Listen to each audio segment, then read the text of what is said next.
Depuis un an, c'est ici à Lyon qu'elle mène son combat politique. Marion Maréchal le répète, elle est directrice de l'ICEP, son institut d'études politiques. Directrice d'école et rien d'autre. On spécule beaucoup sur ce que je fais, ce que je pense. D'ailleurs, je suis toujours très impressionnée par les stratégies qu'on me prête. Et je me trouve toujours incroyablement intelligente dans les articles, puisque je vois qu'on me fait penser souvent à 10 ans avec des stratégies incroyables. Je veux dire, j'ai tout anticipé, je suis partie, j'ai monté l'école va être mon tremplin en vue des présidentielles de 2022. Enfin bon, voilà, l'histoire est jolie à raconter. La réalité, c'est que c'est pas du tout comme ça que je la vis. Officiellement, l'ancienne députée a donc pris du champ vis-à-vis de la politique partisane.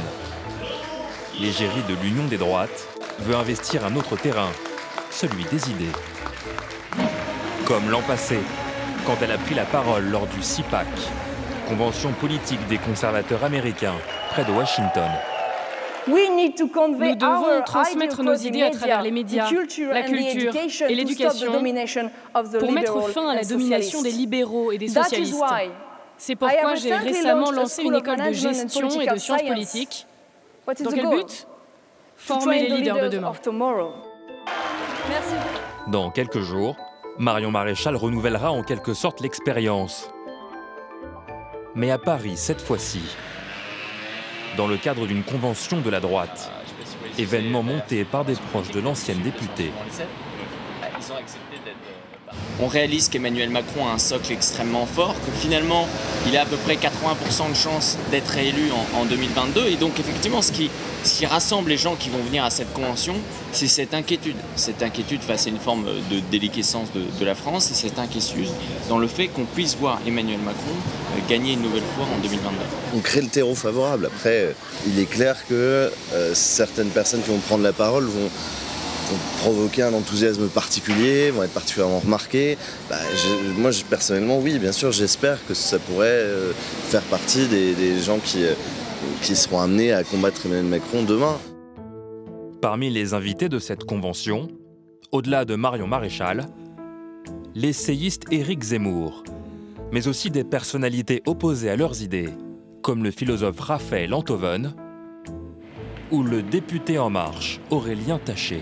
Quand vous avez des représentants de cette famille de pensée qui sont chroniqueurs dans la plupart des émissions télé et des chaînes d'infos en continu, quand vous avez un certain nombre d'élus qui aujourd'hui utilisent les mots de cette extrême droite, je pense qu'on n'en est qu'aux prémices de tout ce courant de pensée, de ces élus qui formeront probablement la droite française demain et qu'il faut pouvoir en avoir conscience et être prêt à les combattre et à opposer nos idées.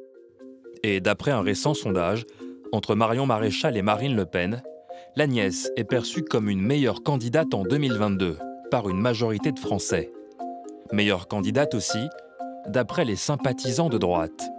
Mais au sein du Rassemblement national, Marine Le Pen est largement plébiscitée. Geoffroy Lejeune est un proche de Marion Maréchal. Il préfère rester prudent. Elle essaye plutôt de limiter les analyses, disant qu'elle est en train de se mettre en piste pour la présidentielle, etc. Moi, je crois pas une seconde à ça, parce que pour une raison extrêmement simple qui sera jamais tranchée, enfin qui changera jamais, c'est qu'elle défiera pas sa tante. Elle osera pas, elle voudra pas, voilà. Donc à partir de ce moment-là, elle fait quand même des choses, elle jette des petits cailloux, et là en l'occurrence, elle va s'afficher dans une conférence qui a quand même quasiment officiellement un objectif politique, et donc ça veut dire qu'elle fait partie de ce jeu. Rester dans le jeu, prendre du recul, mais jamais très loin de la lumière. Stratégie ou non, Marion Maréchal cultive le mystère.